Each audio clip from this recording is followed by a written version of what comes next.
Well, a root canal is where the nerve and blood supply have been removed from the tooth, usually due to an infection in the tooth. Now, the problem that's possible with a root canal is twofold. One is energetic and one is from toxins from that root canal. Because every tooth's on an acupuncture meridian, that interfering with the energy flow along that meridian can cause problems at a distant site. The other problem is that root canals are chronically infected.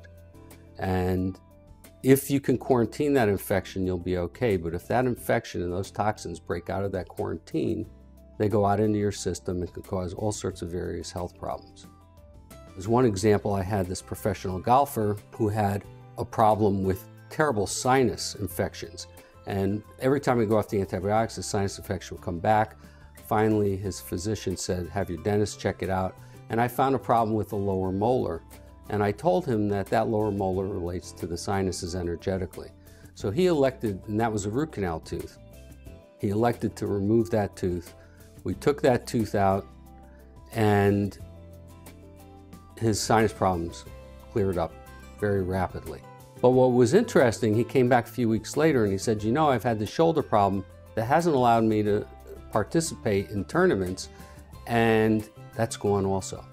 So the first problem, which cleared up almost instantly with the pressure in the sinuses, it was an energetic problem. And the problem with the shoulder was the fact that these toxins and bacteria were coming out of this lower molar and down into his shoulder. And that's the sort of things that we see.